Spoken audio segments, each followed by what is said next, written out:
வணக்கம். இப்போ நம்ம மதுரை மத்திய தொகுதியில இருக்கிறோம். அந்த தொகுதியை பொறுத்த வரைக்கும் சுந்தர் சி இணைஞ்சிருக்காரு.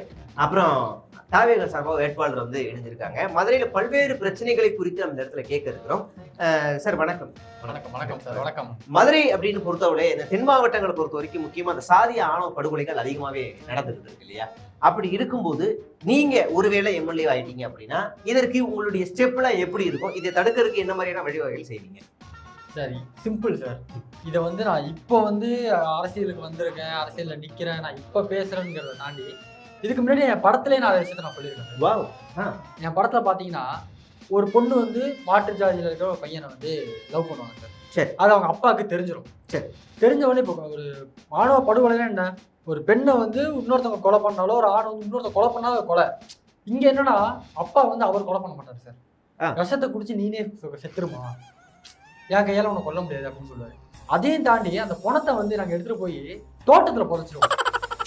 தோட்டத்துல புதைச்சிட்டோம் அப்படின்னா அது ஆவியா சுத்தி இன்னும் நிறைய பேரை கொலை பண்ணணும். அந்த மாதிரி இல்லாம அதை எரிச்சிடணும் அப்படிங்கிற அந்த ஒரு இதை நல்ல ஒரு கருத்துக்களை என் படத்து மூலியமா நிறைய சொல்லியிருக்காங்க.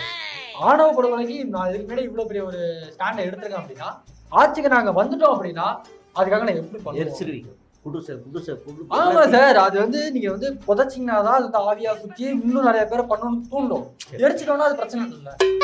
அதனால நாங்க இதா வச்சிருக்கேன் சார். நீங்க உங்களதான் சார் சாதி ஆணவ படுகொலை புரிஞ்சிருச்சு. அதாவது தமிழ்நாடு அரசு சாதிய ஆணவ படுகொலைக்கு எதிராக ஒரு தனிச்சட்டம் நிறைவேற்றுறதுக்கான ஆலோசனைகள்லாம் நடத்திக்கிட்டு இருக்கு.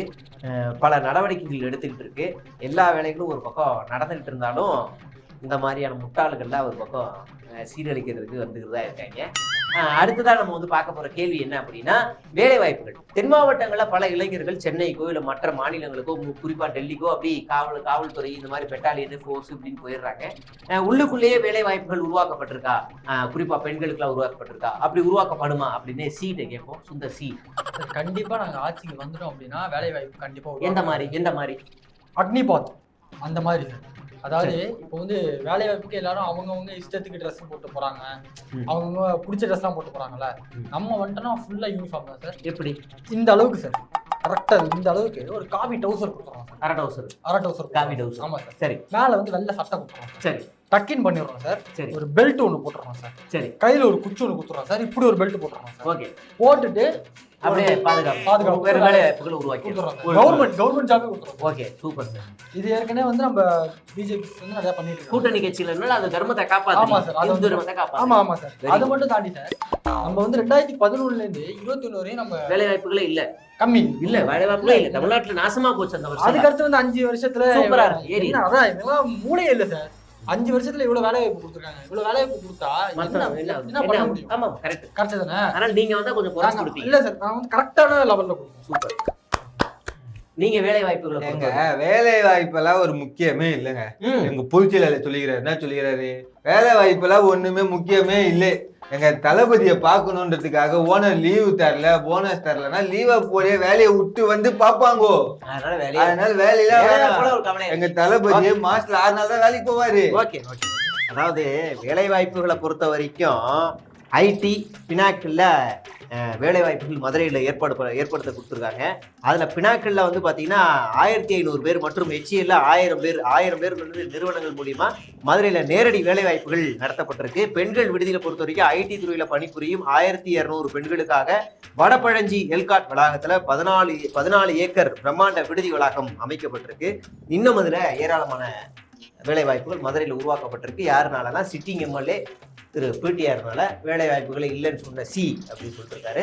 நம்ம அடுத்ததா கல்வி சார்ந்து கேட்போம். கல்வி சார்னா நீங்க என்ன செய்யும்? கல்வி பொறுத்த அளவுக்கு புதிய கல்வி கொள்கை அதுக்கு நம்ம ஃபுல் ஆதரவு கொடுக்குறோம் சார். அவ்வளவுதான். கொடுத்துட்டு அது முடிஞ்சு போய் செருப்பு தைக்கிறவன் படி, அது மாடு மேய்க்கிறவன் மாடை மேய் சார். ஆமா சார். அதாவது தெரிஞ்ச தொழில விட்டவனும் கேட்டான், தெரியாத தொழில தொட்டவனும் கேட்டான் சார். அதே மாதிரி அப்பா பண்ற வேலையை.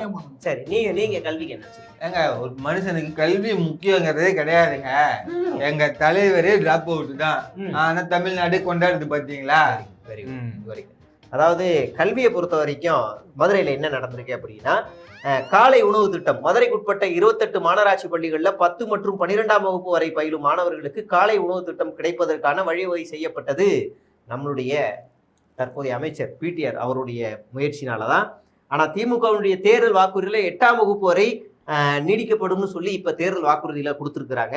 அதுக்கு அடுத்ததா HDFC வங்கி மூலியமா அரசு மற்றும் மாநகராட்சி பள்ளிகள் படித்து கல்லூரி செல்லும் முதல் பட்டதாரி மாணவர்களுக்கு 30,000 முதல் 75,000 கல்வி உதவித்தொகைகளை பெற்றுக் கொடுத்துள்ளார். இதுவும் நம்மளுடைய பிடிஆர் மூலியமா. நவீன வகுப்பறைகள் மத்திய தொகுதியில் உள்ள 8 மாநகராட்சி பள்ளிகள் புனரமைப்பு, 6 மாநகராட்சி பள்ளிகளில் ஸ்மார்ட் கிளாஸ் மற்றும் புதிய நூலகங்கள் கொண்டு வரப்பட்டிருக்கு. இதுதான் கல்வி. இதெல்லாம் தெரியுமா சார்?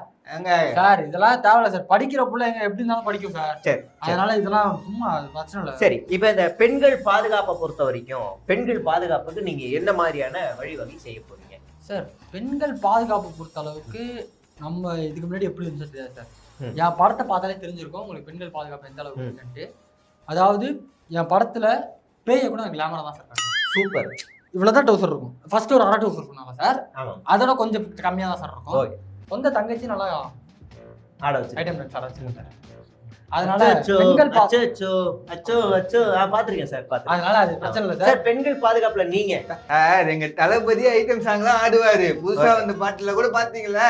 Okay okay sir. அதாவது இங்க நம்ம வந்து சொல்லணும் அப்படின்னா, பெண்களுடைய வளர்ச்சியில வான் அமைப்பு மூலம் தையல் மற்றும் ஆரி ஒர்க் பயிற்சிகள், மருத்துவ உதவியாளர் பயிற்சி, குறிப்பாக மேலவாசல் பூங்கா நகர்வால் தாழ்த்தப்பட்ட பிற்படுத்தப்பட்ட பெண்கள் மற்றும் ஆலங்குலை பயிற்சி, ஏழை எளிய மாணவர்களுக்கு மென்பொருள் தொழில்நுட்ப பயிற்சி. இது மட்டும் இல்லாம துப்புரவு பணியாளர்களுக்காக 396 வீடுகள் கொண்ட லிப்ட் கூடிய 9 தள அடுக்குமாடி குடியிருப்பு கட்டடங்கள் உருவாக்கப்பட்டிருக்கு. பல எண்ணற்ற வளர்ச்சிகள், பூங்காக்கள் ஆகட்டும், சாலை வசதிகள், மேம்பால வசதிகள்னு பல வளர்ச்சிகள் இங்கே கொண்டு வரப்பட்டிருக்கு. இதெல்லாம் தாண்டி வேற என்ன சொல்லணும் அப்படின்னா, அரசு மற்றும் மாநகராட்சி பள்ளி மாணவர்களுக்காக ஒரு அங்குரான் அறிவியல் கூடம், அறிவு கூடம் கட்டப்பட்டு கொண்டிருக்கிறது. இதெல்லாம் தாண்டி இன்னும் நிறைய வந்து சொல்ல வேண்டி இருக்கு. அடுத்ததா நம்ம வந்து ஆன்மீகம் சார். இப்ப ஆன்மீகம் சார்ந்து நிறைய பிரச்சனைகள் அங்கங்க இருக்கு. நீங்க வந்தீங்கன்னா மதுரை மத்தியில நீங்க என்ன செய்வீங்க சார்? சார், மதுரை மத்தியில இப்போ இந்துக்கள் வந்து அதிகமா போற இடம்னா நம்ம மீனாட்சி அம்மன் கோயில். ஆமா. அதனால என்ன பண்றோம்னா, மீனாட்சி அம்மன் கோயில திருப்பரங்குன்றத்துல என்ன மாதிரியான ஒரு இது நடந்துச்சோ அந்த மாதிரியான விரைவில் ஏற்படுத்தி கலவரத்தை கொண்டு வந்து கலவரம்னு சொல்ல முடியாது சார். நாசிக்கா கொண்டு வருவீங்க, வெளியே தெரியாத மாதிரி.